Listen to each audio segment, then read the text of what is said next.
फक्त दोनच वाद आहेत, एक गांधीवाद आणि एक आंबेडकरवाद. विश्वरत्न परमपूज्य डॉक्टर बाबासाहेब आंबेडकर ज्या वेळेला सूटबुटामध्ये राहायचे त्यावेळेला गांधीजी हमेशा बोलायचे की आंबेडकर, अहो तुम्ही या गरीब समाजाला, या दलित समाजाला, या हरिजन समाजाला तुम्ही काय देऊ शकता. और गांधीजींनी आपल्याला हरिजन म्हटलेलं आहे, दलित म्हटलेलं आहे, शूद्र म्हटलेलं आहे गांधीजींनी. आणि स्वतः गांधीजी बाबासाहेबांना म्हणतात की मी या दलितांचा नेता आहे, या हरिजनांचा नेता आहे. अहो एवढं आपल्याला नीच पद्धतीनं काही लोकांनी आपल्याला नासमज म्हणून शूद्र म्हटलेलं आहे. बंधूंनो, ज्या वेळेला गोलमेज परिषद भरली होती त्यावेळेला बाबासाहेबांना गांधीजी बोलले, त्या गोलमेज परिषदमध्ये गांधीजी बोलले होते की भारतामधले जेवढे दलित आहेत, जेवढे हरिजन आहेत, जेवढे शूद्र आहेत, त्यांचा एकमेव फक्त मी नेता आहे. जेव्हा भारतातील काही विद्वानांना ही गोष्ट कळली, त्यांना समजलं आणि ब्रिटिशांनी त्यावेळेला इथून त्यांना तार पाठवले, ब्रिटिश गव्हर्नमेंटला तार पाठवल्या. तेव्हा त्या तारेमध्ये साफ लिहिलेलं होतं की गांधीजी आमचा नेता नाही, तर विश्वरत्न परमपूज्य डॉक्टर बाबासाहेब आंबेडकर दलितांचा नेता आहे. माझ्या प्रिय बंधूंनो, सांगावं तेवढं कमीच आहे.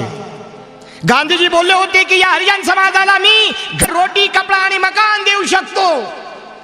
अहो सूटबुटामध्ये राहणारा हा आंबेडकर या समाजाला काय देऊ शकते? काही देऊ शकत नाही, मी देऊ शकतो, हे गांधीजी त्यावेळेला बोलले होते. कारण मी हा समाज गरीब आहे आणि म्हणून याच्यासाठी कपड्यांचा मी त्याग केलेला आहे. पण बंधूंनो, एक गोष्ट या ठिकाणी सांगावंसं वाटते की चुकीची गोष्ट आहे. कारण ज्या वेळेला गांधीजी लंडनच्या दौऱ्यावर जायचे किंवा कोणत्या बाहेरच्या दौऱ्यावर जायचे त्यावेळेला 2 बकऱ्या घेऊन जायचे सोबत. जरा लक्ष द्या, आणि याचा पुरावा सुद्धा आमच्याकडे पेपरमध्ये आलेला पुरावा सुद्धा आम्ही सादर करू शकतो. ज्या वेळेला दौऱ्यावर गांधीजी गेले त्यावेळेला 2 बकऱ्या घेऊन जायचे सोबत.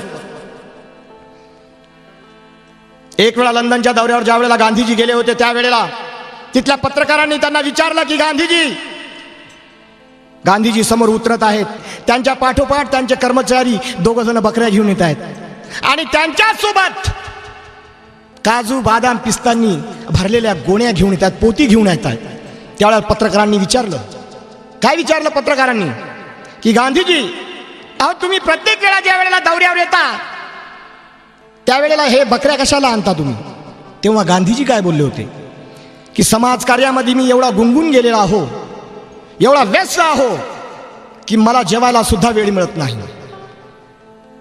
बरं ठीक आहे, पत्रकारांनी सांगितलं की ठीक आहे तुम्हाला जेवायला वेळ मिळत नाही, पण ह्या बदाम, पिस्ता हा भरलेला हे गोण्या कशासाठी तुम्ही आणल्या?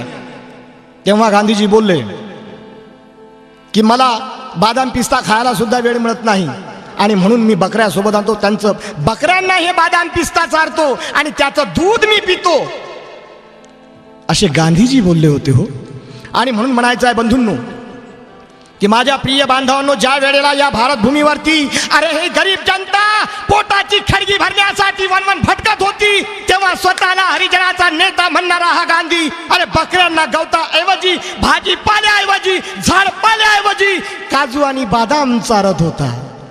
अरे ज्या वेळेला गांधी बकऱ्यांना काजू, बदाम चारत होता, त्याचं दूध पित होता, तेव्हा या बहुजनांचा कैवारी भीमराव रामजी आंबेडकर अरे एक एक पावाचा तुकडा पाण्यामध्ये बुडवून खात होता की हा माझा समाज सुखी झाला पाहिजे म्हणून.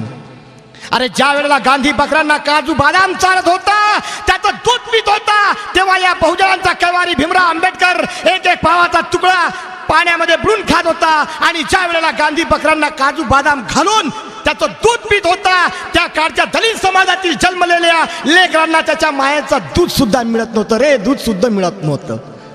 माझ्या प्रिय बांधवांनो, गोलमेज परिषदेच्या वेळेला बाबासाहेब आंबेडकरांना ज्या वेळेला महात्मा गांधी, ज्यांना आपण महात्मा म्हणतो, त्या गांधींनी जेव्हा म्हटलं होतं की सूटबुटामध्ये राहणारा हा आंबेडकर हा या हरिजन समाजाला काय देऊ शकते, तेव्हा बाबासाहेब आंबेडकरांनी रोखठोक काय उत्तर दिलं, लक्ष देऊन ऐका. आणि या गीताचे कविवर्य महाराष्ट्राचे सुप्रसिद्ध गायक, संगीतकार आणि गीतकार दत्ताजी शिंदे काय लिहितात, लक्ष देऊन ऐका. काय म्हणतात बाबासाहेब, काय म्हणतात, अहो बोलावे गांधी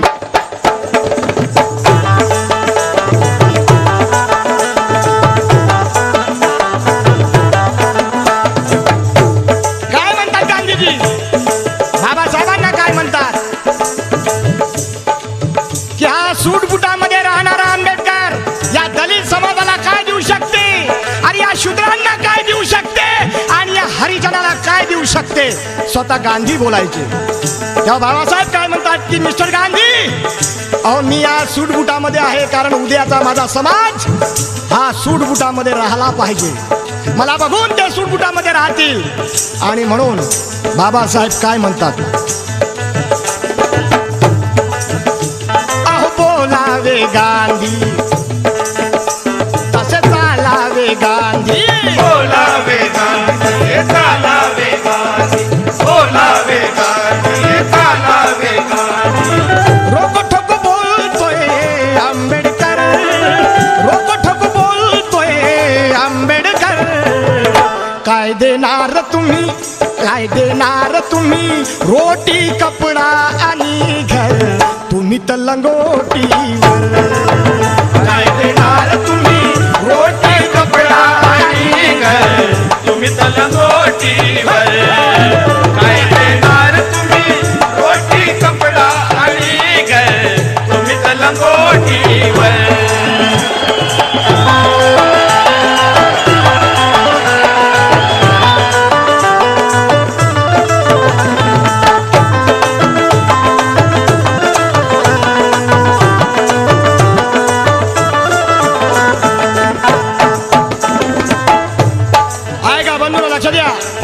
या ठिकाणी सांगावं वाटतं की गांधीजींनी आमचा एवढा छळ केला. बंधूंनो, आम्हाला हरिजन ही पदवी दिली. हरिजन, हरी म्हणजे देव, जन म्हणजे लेकरं, आणि बाकी कोणाचे लेकरं. आम्ही गांधीजींना विचारतो बाकी कोणाचे लेकरं. अहो आहेत तर सर्व मग देवाचे लेकरं एकसारखेच आहेत. पण गांधींनी आम्हाला हरिजन म्हटलं. हरिजन म्हणजे सर्वात खालच्या दर्जाचा शूद्र, शूद्र म्हटलेलं आहे आम्हाला. म्हणून हे चीड या ठिकाणी येते. आणि म्हणून सांगायचं आहे, एक वेळा बाबासाहेब आंबेडकरांना विचारलं, काही पत्रकारांनी विचारलं बाबासाहेब आंबेडकरांना, अहो तुम्ही गांधींना महात्मा का बोलत नाही. पत्रकारांनी विचारलं, प्रश्न केला बाबासाहेब आंबेडकरांना की मिस्टर आंबेडकर, तुम्ही गांधींना महात्मा का बोलत नाही. अहो भारतातील सर्व पुढारी गांधींना महात्मा म्हणतात, तुम्ही का म्हणत नाही. तेव्हा बाबासाहेब म्हणाले, अहो ज्यांना आत्माच नाही त्यांना मी महात्मा कसं म्हणू. आणि म्हणून म्हणतात की गांधींना जर आत्मा असता तर आमच्या समाजाचे हाल झाले नसते. या ठिकाणी भारतातील तमाम माझ्या बांधवांना सांगायचं आहे, जेव्हा गांधीजी आमचे जेव्हा नेते होते तर आमचे हाल का झाले. अरे आम्हाला देवराची पायरी कोणी चढू दिली नाही. दाराच्या पुढून सुद्धा आम्हाला जायचा विटळ होता. कोणाच्या विहिरीवर पाणी भरण्याची सुद्धा आम्हाला मुभार होती. बंधूंनो, गांधीजी आमचे नेते होते, मग हे आमच्या सोबत का घडलं. आणि म्हणून म्हणायचं आहे की गांधींना जर आत्मा असता तर आमच्या समाजाचे हाल झाले नसते. अरे गांधींना जर आत्मा असता तर या भारताचे दोन तुकडे झाले नसते. आणि गांधींना जर आत्मा असता तर गोडसेच्या हातून कदापि गांधी शहीद झाले नसते. आणि गांधींना जर आत्मा असता तर या भारत भूमीसाठी आपली जीवाची आहुती देणारे भगतसिंग, राजगुरू, सुखदेव हे कधी फासावर चढले नसते, कधी फासावर चढले नसते.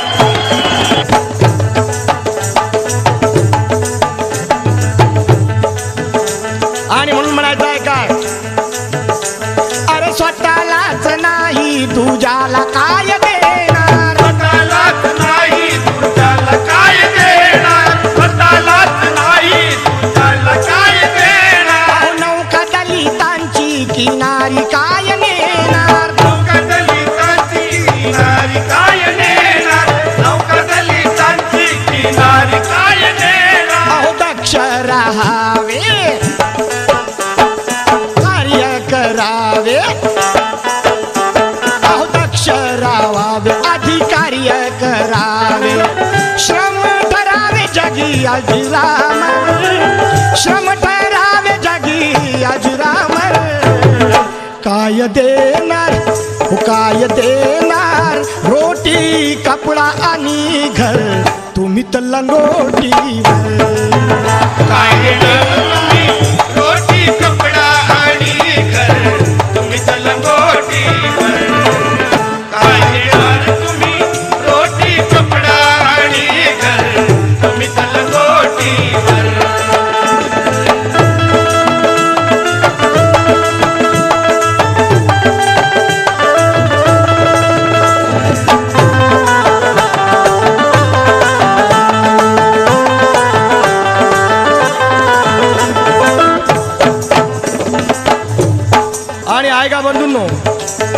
गीताचे कविवर्य दत्ताजी शिंदे शेवटी काय सांगत आहेत? अहो सत्यताई तुमची गांधी जगाला दिसावी, सत्यताई तुमची गांधी जगाला दिसावी, सत्यताई तुमची गांधी जगाला दिसावी. मिस्टर गांधी, अहो ताई आणि आईमध्ये पुष्कळ फरक आहे गांधी. आम्हाला दाईचं प्रेम नको, आम्हाला आईचं प्रेम पाहिजे. आणि म्हणून काय सांगायचं आहे? अहो सत्यताई तुमची गांधी जगाला दिसावी,